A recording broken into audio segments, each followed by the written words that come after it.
Ministeerri muummee Abiyyi Ahmad ministeera dhimma alaa Ameerikaadhaa Maarko Ruubiyoo wajjin bilbilaan mari'ateeti jira. Ministeerri muummee Abiyyi Ahmadii fi ministeerri dhimma alaa Ameerikaadhaa dhimma nageenyaa irratti waloodhaan gama bilbilaatiin mari'atanii jiran yeroo ta'u, dhimma nageenya gaanfa Afrikaadhaa, dhimma tasgabbii ba'a Afrikaadhaatii fi dhimma yaaddoo haleellaa shororkeessummaa gaanfa Afrikaatii fi naannoo galaana diimaa irratti dabalataanis ammoo dhimma bu'uura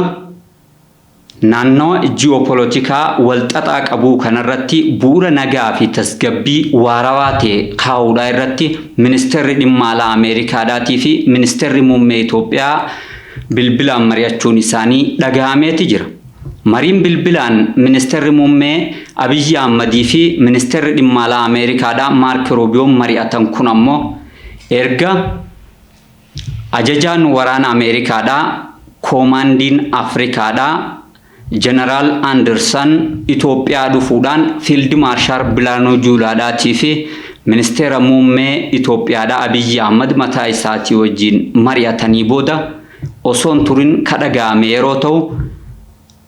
hariiroon dippiloomaasii masara kiiloo 4 fi masaraa Oovaal ka warra adiidhaa bifa haarawaan ababdee cimaa waan jirtu fakkaatti. Finfinneedhaa fi Waashingitan Itoophiyaadhaa fi Ameerikaan yeroo dheeraadhaaf michoota bara dhibbaa olii ka turan biyyoota hariiroo roga hundaa wajjin qaban yeroo ta'an, shororkeessitoota waloodhaan ittisuu, nagaa fi tasgabbii eeguu fi humna nagaa kabachisiisaa keessatti gumaacha Itoophiyaan gootu dabalate hariiroon Ameerikaa fi hariiroon Itoophiyaadhaa hariiroo hidda gajjabeeffatte. Gama dinagdeetii fi gama siyaasaatiinis hariiroon Itoophiyaa fi Ameerikaadhaa hariiroo baroota rakkoofsiste yeroo taatu, dhiyeenya kana ammoo hariiroon Itoophiyaatii fi hariiroon Ameerikaa sharafamaa dhufuu hordofee qilleensi Finfinneedhaatii fi Waashingitan jidduu jiru qallatee turus amma bifa haarawaan hariiroon Finfinnee fi Waashingitan deebi'uudhaan ministeerri dhimma alaa Ameerikaadhaa muummicha ministeera Itoophiyaatii bilbiluudhaan dhimma nageenyaa fi tasgabbii qaxanaa gaanfa Afrikaati irratti Itoophiyaadhaa wajjin hojjechuudhaaf Ameerikaan murannoo olaanaa akka qabduu fi shororkeessummaa ittisuu, nageenya galaana diimaadhaatii fi saamtota galaanarraa waloodhaan ittisuu dabalate bu'uura waarawaa gama nageenyaatiin biyyoota gaanfa Afrikaadhaa kan wal waraansaan baroota hedduudhaaf raafaman kanaaf kaa'uu irratti Itoophiyaadhaa wajjin Ameerikaan akkuma dura hojjechuudhaaf fedhii ka qabdu ta'uu Ameerikaan gameessiitiin ibsiteeti jirti. Ministeerri dhimma alaa Ameerikaadhaa Itoophiyaadhaa wajjin gama bilbilaatiin mari'adheetiin jira jeus gama isaatiin garuu haga ammatti gama ministeera dhimma alaa Itoophiyaadhaatiis ta'u gama waajjira muummicha ministeera Itoophiyaatii mariin bilbilaan taasifame jedhame kun ifatti mirkanoofne. Naannoo Tigraay keessatti muddamni siyaasaa hamaan marii Piriitooriyaa booda yeroo lammaffaadhaaf dhalateeti jira. Muddamni siyaasaa hamaan kun Maqalee dhalachuun isaa dhaga'ame ammoo humni waraanaa garee Dabratsiyoon waajjira pirezidaantii bulchiinsa yeroo mootummaa naannoo Tigraay marsuudhaan pirezidaanticha ugguruun eega dhaga'ame booda. Humni TPLF barootaaf naannoo san mandeeffachuudhaan jiddugala jeequmsaa taasisee ture ta'us marii Piriitooriyaa booda naannoon Tigraay guutumatti akka naannolee Itoophiyaa kamittuu gama nageenyaa fuula isii deebifatteetu turte. Garaagarummaan waraana booda humna TPLF jidduutti dhalate bal'achaa dhufuudhaan har'aan tana ammoo humnoonni waraana Tigraay kan armii 31 jedhamuudhaan beekaman kan baay'ina lakkoofsa isaaniitiin 70 ta'an waajjira pirezidaantii bulchiinsa yeroo mootummaa naannoo Tigraay waajjira Leetanaal Jeneraal Taaddasaa Warradaa marsuudhaan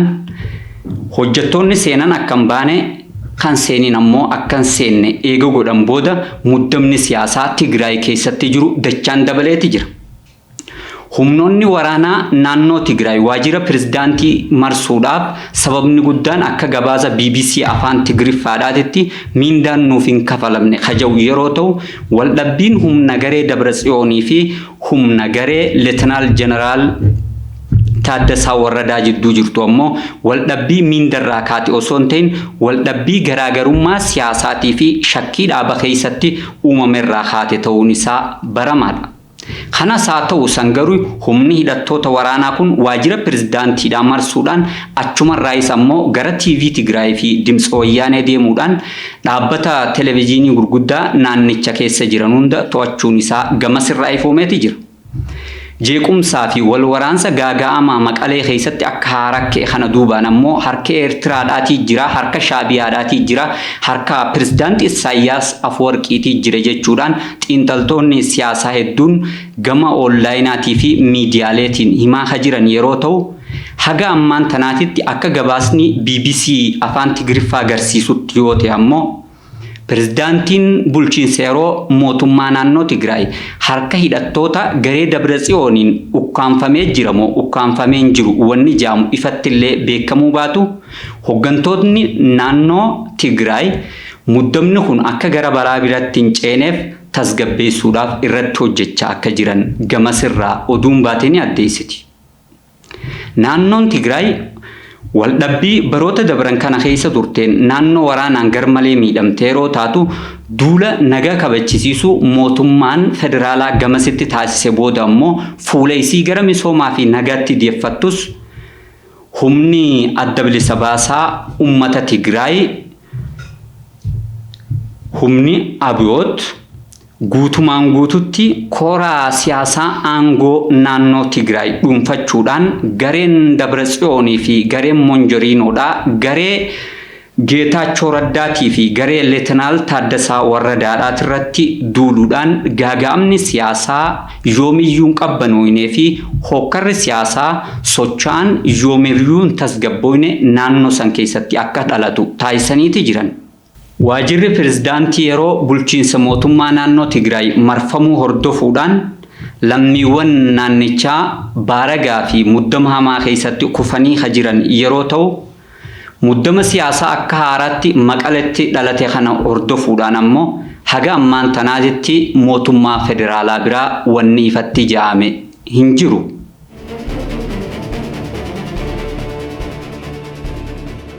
Hidhattoonni faannoodhaatii fi mootummaan naannoo Amaaraa jidduutti waliigalteen nageenyaa mallattooteeti jirti. Gareen hidhattoota faannoodhaa kan kaappiteen Masrashaa Saxxeetiin durfamu bulchiinsa mootummaa naannoo Amaaraatii wajjin waliigaltee nageenyaa mallatteessee jiru yeroo ta'u waliigalteen nageenyaa garee hidhattoota faannootii fi bulchiinsa mootummaa naannoo Amaaraa jidduutti mallattaa'uun kadhaga'ame ammoo erga hidhattoonni torban kana keessa karaa nagaatiin naannoo Amaaraa keessa jiran galaa akka jiran miidiyaan naannichaa gabaasaa ture booda yeroo ta'u araarri kun akka bu'uuf mootummaa naannoo Amaaraatii fi garee hidhattoota faannoo jidduudhatti waliigalteen nageenyaa akka mallattaa'uuf gamtaa Afrikaatii fi Igaad qooda guddaa gama manguddummaatii fi jaarsummaatiin taphachuun isaanii ifoomeeti jira. Bulchiinsi mootummaa naannoo Amaaraa gama isaatiin humnoota hidhattoota faannoodhaa karaa nagaatiin qabsaa'uudhaaf hidhannoo lafa kaanii galan kana anaa dhufu jechuudhaan daandiin nagaa isin filattan daandii mootummaa naannoo Amaaraa hordofu yookaan ammoo karaa nagaa mootummaan naannoo Amaaraa filatu baga nagaan dhuftan jeeni jiru yeroo ta'u kaappiteen Masrashaa Saxxeedhaa ammoo gama isaatiin yaada maricha irratti kennee jiruun qaamni humnoota Itoophiyaan akka bittinnooytu barbaadu wajjin hariiroo firooma siyaasaa uummata kamiyyuu qaama uummataa fi biyyaaf qabsaa'u osoo hin taane qaama biyyaa fi uummata isaa gane akka ta'e jala sararee himeeti jira. Kanas haa ta'u san naannoon Amaaraa baroota dabran kana keessa naannoo hokkaraan bittinnaa turtee fi jiddugala hokkaraan garmalee jeeqamaa turte yeroo ta'u humnoonni hidhattoota faannoodhaa naannicharra dabaree godinaalee ollaa naannolee adda addaa lo'ee seenuudhaan yakkoota ajjechaa garagaraa raawwachuudhaan nagaa fi tasgabbii biyyattii qoraatee ture. Yeroo ammaan tana ammoo carraa kennameef itti fayyadamuudhaan humnoonni hidhattoota karaa nagaatiin qabsaa'uudhaaf gama nagaatti deebi'anii hidhannoo isaanii lafa kaa'anii galanii jiran yeroo ta'u, gartuun ammaan tana galte tun gartuun Kaapiteen Masrashaa Saxxeetiin durfamtu tun gartuu duraan Iskandar Naggaatiin durfamaa turte yeroo ta'u, Iskandar Naggaa ammoo duraan gama Imbaasii Ameerikaa Finfinnee jiruu fi Gamtaa Afrikaa akkasumas Igaadii wajjin ta'uudhaan rakkoo isaa fi mootummaa jidduu jirtu malaa mariidhaa fi marabbaan furachuudhaaf carraaqaa turuun isaa ni yaadatama. Eega ammoo Iskandar Naggaa mariin inni irra jiru eessarra akka geesse hin beekaminii fi achumaan achi buutee miila Bakar Waaree taate as ammoo Kaapiteen Masrashaa Saxxeedha. Qondaalli faannoo beekamaan humnoota gartuu isaa fudhachuudhaan gama mootummaadhaatti galeeti jira. Mootummaan naannoo Amaaraa humni hidhattoota gama nagaatti deebi'an abdii nagaa fi tasgabbii naannoo Amaaraa akka ta'an ifoomsee jiru yeroo ta'u, lammiiwwaniif boqonnaan haaroonni banamee akka jiru Pirezidaantiin bulchiinsa mootummaa naannoo Amaaraa Addisuu Kabbadaa ibseeti jira.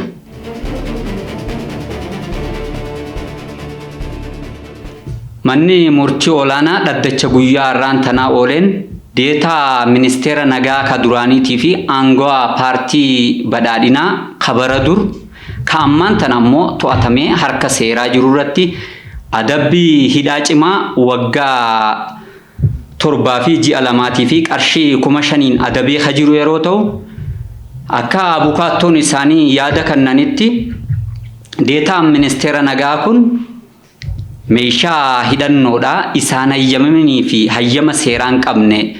mana isaatitti qabamuudhaan murtiin kun kan irratti dabarte ta'uun ifoomeeti jira. Akka ragaan arganne agarsiisutti yoo ta'e kilaash dabalatee rasaasni hedduun mana isaatitti argamuu gamasirraa ifoomeeti jira jechuudha. Deetaan ministeera nagaa ka duraanii ka Itoophiyaadhaatii fi aangawaan mootummaa badhaadhinaa ka duraanii manni murtiidha. Murtii kana kan irratti dabarse ammoo meeshaan waraanaa kan hayyama seeraan qabne mana isaa keessatti waan argameef ta'uun ifoomee ka jiru yeroo ta'u, Ministeerri deetaan ministeera nagaa ka duraanii kun ammoo nama ija jabinaan gama sooshaal miidiyaatiin muummicha ministeeraatirraa jalqabee aangoota mootummaa badhaadhinaa ija jabaatanii qeequudhaan beekamanii fi nama jabinaan onlaayinii irratti barreessaa turanirraa osoo aangoorraan kaafamin dura paartiilee siyaasaa garagaraa arrabsaa ka ture yeroo ta'u, deetaan ministeera nagaa obbo Taayyee Dandaa, deetaan ministeera nagaa ka duraanii obbo Taayyee Dandaa eegaa aangoorraa kaafamuudhaan to'annoo seeraa jala oolfamanii asittis ammoo mirga wabiidhaatiin yeroodhaaf jidduun bahanii irra deebi'uudhaan erga marsaa lammaffaaf qabamuudhaan mana hidhaa seenaniin booda dhaddachatti deddeebi'aa turtii yeroo dheeraatiif dhaddacha isaanii hordofataa turanis manni murtii olaanaa dhaddacha guyyaa har'aan tanaa ooleen hidhaa waggaa 7 fi ji'a 2 fi maallaqa qarshii 5,000 adabeeti jira. Abukaattoon isaa akka jedhanitti ragaa ittisaa 3 osoo hin dhiyeeffatin manni murtiidhaa osoo hin dhageeffatiniif irra kutuudhaan murtii kana Taayyee irratti dabarse ta'uudhaas himuudhaan komii qabu. Abukaattoon deetaa ministeera nagaa ka duraanii ka Itoophiyaadhaa ibseeti jira. Kanas haa ta'u san ministeerri nageenyaa Itoophiyaa deetaan ministeera nageenyaa Itoophiyaa ka duraanii hidhaa waggaa 7 fi ji'a 2 akkasumas ammoo qarshii 5,000 adabameeti jira jechuudha.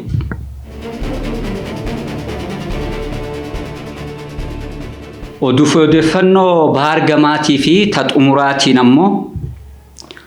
hoogganaan humna milishaa Gaazaa keessa socho'u Yaasir Abushabaab qaama hin beekamneen kibba Gaazaadhaa Raafaadhaatti ajjeefamee argamuun isaa gabaafameeti jira. akka gabaasni Teel Aviv Israa'el irraa bahaa jiran agarsiisutti yoo ta'e hoogganaan garee milishaa Israa'eliin deeggaramuu fi loltoota Israa'eliin faandi godhamuu kan mootummaan Israa'el baajataa fi gama hidhannootiin isa danda'u kun baroota dabran kana keessa bara 2023 akka lakkoofsa warra Awurooppaanotaatti onkololeessa 7 barii Hamaas haleellaa tasaa Israa'el irratti raawwate irraa kaasuudhaan gama Israa'el goruudhaan hoogganaan milishaa garee Gaazaa keessa socho'uu hataan Yaasir Abu Shabaab Hamaasii fi uummata Filisxeemiin nama ifaan ifatti ba'uudhaan lolaa ture yeroo ta'u hoogganaan kun kibba Gaazaadhaa Raafaadhaatti qaamaan beekameen qaama ammaaf eenyummaan isaa addan baafamaniin ajjeefamee argamuun isaa ifoomeeti jira. Baroota dabran kana keessa opereeshinii waraanaa hamaa gama lafaa fi qilleensaatii fi gama galaanaatiin Israa'el geggeessaa turteen lammiiwwan 100,000 ol ajjeefamanii jiran yeroo ta'u lammiiwwan miliyoona hedduun qe'ee fi qabeenya isaatiin irraa buqqa'anii gaaga'amaaf saaxilamanii turuun ni yaadatama. Gaazexeessitoonni 270 ol ta'anis Israa'eliin ajjeefamanii jiran yeroo ta'u gaagaamni hamaan Gaazaa keessatti deemaa tureeti jira. Hoogganaan milishaa garee Gaazaa keessa socho'uutii fi deeggaraan adda dureen warra Israa'el katee Yaasir Abu Shabaab qaamaan beekamneen ajjeefamuu malee ammatti itti gaafatamummaa ajjechaa isaa qaamni fudhatee jiraachuu baatus garuu hooggantoonni Hamaas hedduu waan isaan galaafatamanii jiraniif dabree ammas ammoo Yaasir Abu Shabaab mootummaa Israa'elii wajjin yeroo hojjechaa turetti lammiiwwan Filisxeem hedduu galaafataa waan tureef hooggantoota Hamaas hedduudhaa fi miseensotaa fi loltoota Hamaas hedduu Israa'elii wajjin ta'uudhaan galaafataa turuu isaatirraa ka'ee humni Hamaas isarraa biluu ba'uudhaaf dhaaddachaa turan yeroo ta'u ammaan tan ammoo eenyu akka ajjeese beekuu baatus reeffi isaa Raafaa kibba Gaazaa keessatti argameeti jira.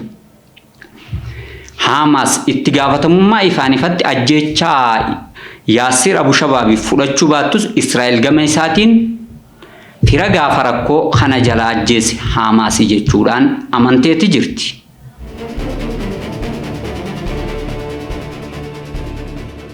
Egaan hordoftoota keenya oduuf odeeffannoon har'aa fi simbiraan gaa turre kanumaan goolabeetiin jira. Oduuf odeeffannoo simbiraan gaa ture an Uudii Musaati gama ogummaa kaameraadhaatiin ammoo